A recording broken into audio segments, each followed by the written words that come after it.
Axbridge is the smallest town in Somerset, England, a hidden gem for lovers of the past.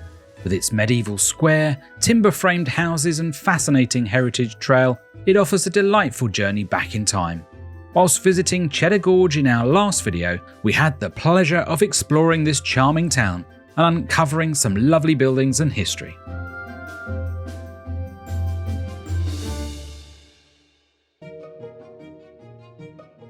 The market town of Axbridge is located just a few miles from the famous Cheddar Gorge at the southern fringe of Mendip in Somerset, just 40 minutes from Bristol and an hour from Bath. We'll begin our walk at the top of West Street, which will lead us into the square. Axbridge has several heritage trails you can follow, even one for children. We'll put a link in the description for more information on these. Many of the properties have blue plaques, so you can find out a little about its former use or the residents. The town is on the River Axe, although it's about a mile away from where we are now. It's likely it flowed much closer to the town in the medieval era.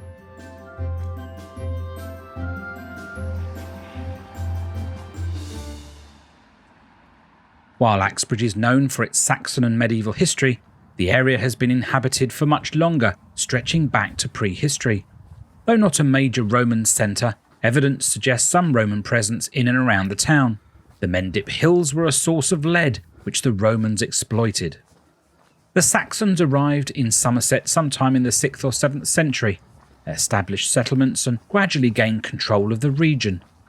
Axbridge likely became a Saxon settlement sometime in the 8th or 9th century, eventually developing into a fortified burh. Its strategic location on the River Axe made it an important trading centre, and it was granted a charter to hold a market in 1202.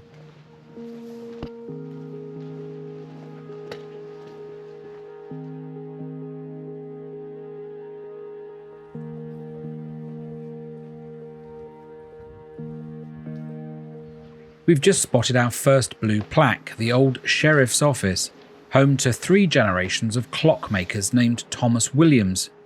The local museum has examples of their work. Later it was owned by Henry Gilbanks, the Superintendent of Police. The town had its own constable until 1856.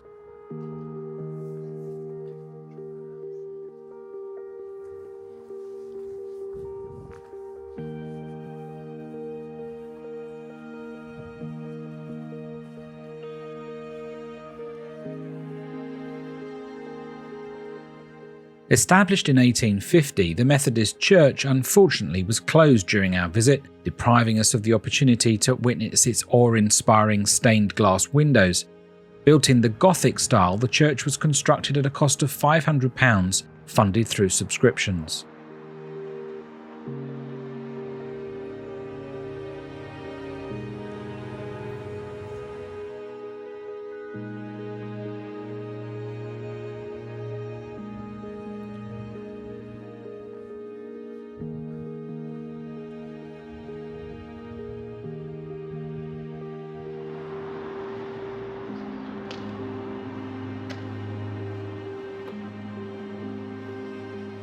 For nearly a century, March House was the home of a legal firm, which gave it its name.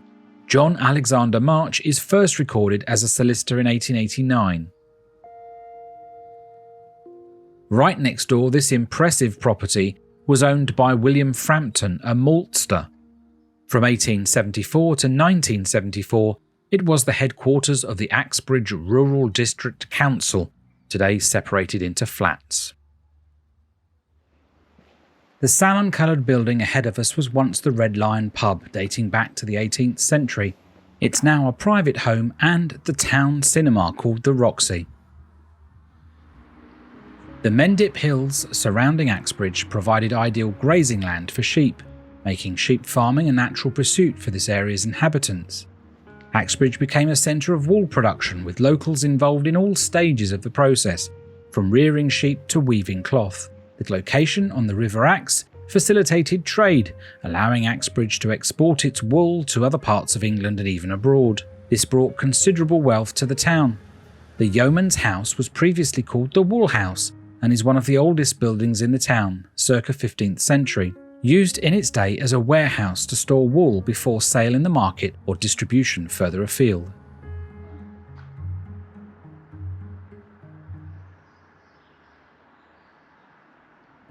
Richard True was a prominent figure in Axbridge during the mid-19th century. He resided at number 30 and managed the local Stuckey's Bank built next door. He was mayor 10 times. Apparently the bank safe door was too heavy to move, so it's still inside this private residence.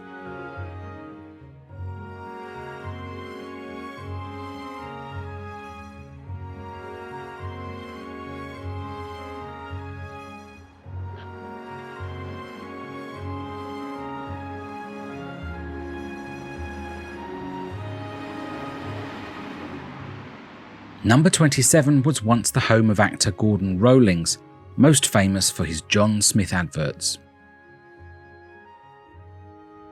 Number 25, John Wickham Tozer, a leatherworker, and his wife Mary lived here with their 13 children.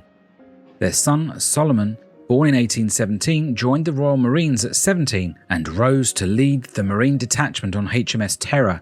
He perished in 1848 on the ill-fated Franklin expedition. Catherine, the last daughter of the family, successfully dressed as a man for 43 years and gained wealth and respect for her work as a house painter. It's believed she did this as the wages of men were higher. Woolpack House was, from around the early 1820s, the Woolpack Inn, offering sustenance, accommodation and stabling behind for travelling merchants. Prior to that, it had been a bakery.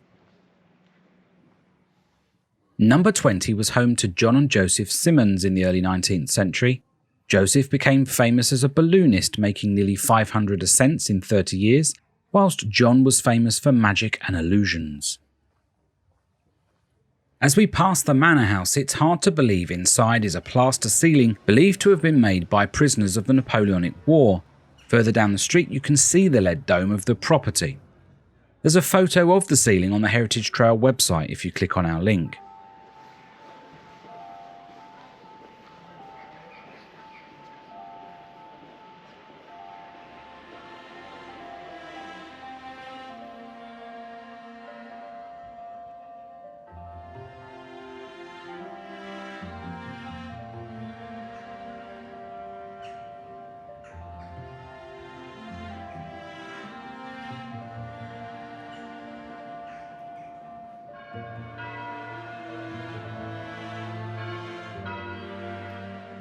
Number 9 is interesting, having been a draper's, brewery and butcher's. This 15th century building has its wooden frame hidden by rendering and tiles. The front door found fame with Sir John Betjeman, the poet laureate, who said, "Where in all England is there another butcher's shop with a magnificent entrance like that?"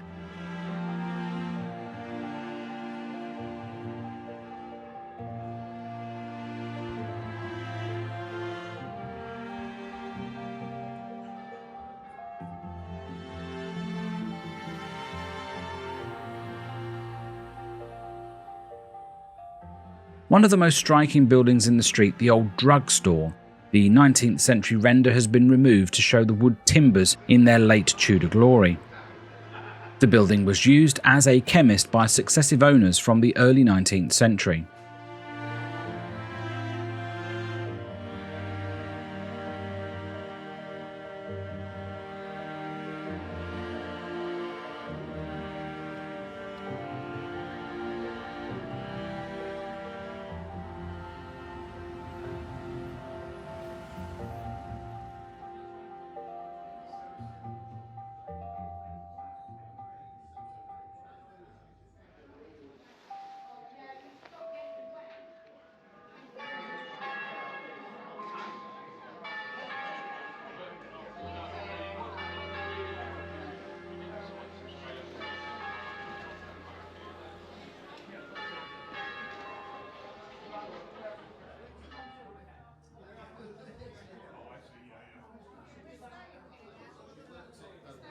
The Lamb Inn dates all the way back to 1480. That makes it nearly 650 years old, although it doesn't show it from the current facade. Another coaching inn, as Axbridge was a key stopping point between Bristol and Glastonbury. Inside you find features like exposed beams, old fireplaces and a bit of a wonky layout that screams history. Sadly it was packed, so we couldn't film inside due to other patrons. This is King John's Hunting Lodge. Bit of a misnomer actually. Despite the name, it wasn't a hunting lodge and has nothing to do with King John. It was built around 1460 as a home for a wealthy wool merchant, long after King John's reign. It's a beautiful example of a medieval timber-framed building with 3 stories and those characteristic jutted upper floors that overhang the street. Over the centuries it's been used for all sorts of things, shops, workshops, even part of an inn at one point. Now it's a fascinating museum, but as it's not open at all in November, we were unable to explore further. No one really knows how it got its name, other than it's possibly something to do with the carved king's head on the upper floor, or to encourage visitors with the supposed royal building.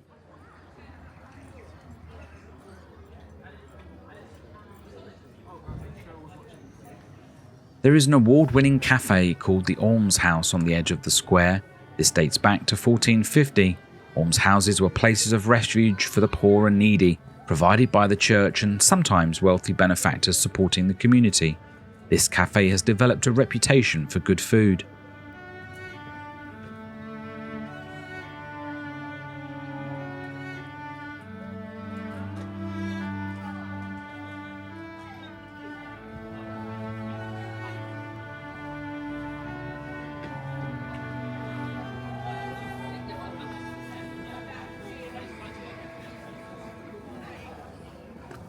One of the highlights of the town is the medieval square, which has remained largely unchanged for centuries. It's easy to imagine the hustle and bustle of market day in centuries past, with traders selling their wares and townfolk going about their daily lives.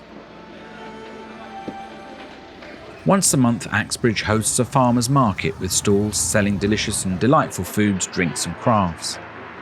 Apparently, well into the 19th century, it was customary once a year for a bull to be chased out of the square and butchered to feed the poor. Many visitors to Axbridge get here by bicycle, as it sits near the centre of the Strawberry Line, a foot and cycle path. The regular 126 bus service between Weston-super-Mare and Wells stops at various points through the town, and here in the square.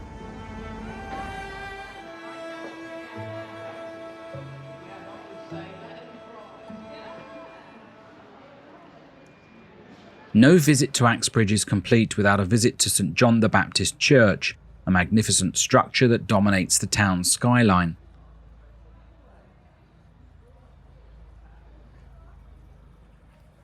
At the foot of the steps are 2 wells that once provided water to the townfolk. I'm not sure I'd want to be drinking that today.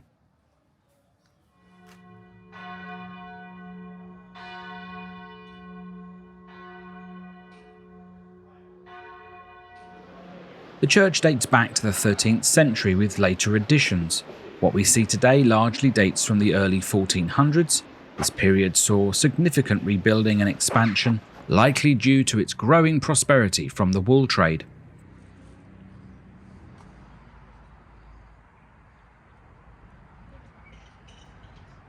Inside the church is equally impressive with a wealth of historical features.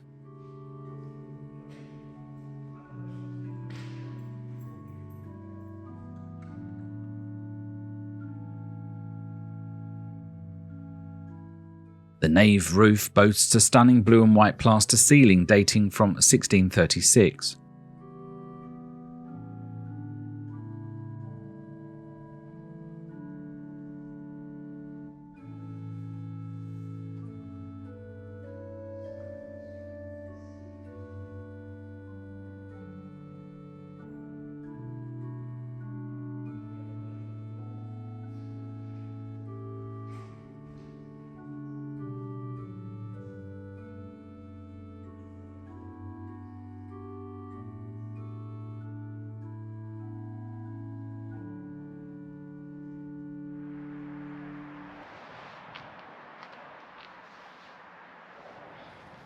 We are now walking down Church Lane heading back towards the square. It's important to note that we've only visited a few of the blue plaques on the heritage trail, You can discover more if and when you visit, or have a look at the website link in our description that has a wealth of information on the history of some 40 properties in the town.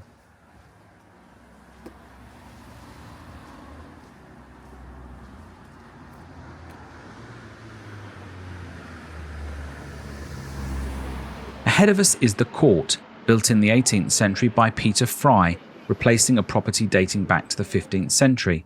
Peter was a descendant of Joseph Fry, who set up the Fry Chocolate Company in Bristol.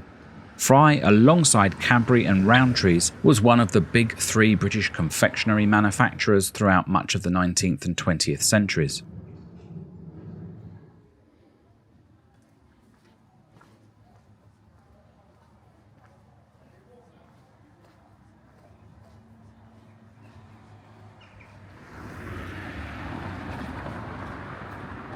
Passing the town post office, we arrive back at the square. The town hall was built in 1830 as a guild hall and market hall for the people of Axbridge. Built in a grand neoclassical style with a symmetrical front and columns. The ground floor housed the meat stalls, as the shambles had been demolished to build the new hall. Axbridge is an excellent base for people holidaying in the southwest, with Glastonbury, Bath and Bristol in easy reach. Cheddar Gorge is just a few miles away. Do check out our video taking a wonderful hike above the gorge and touring this charming village.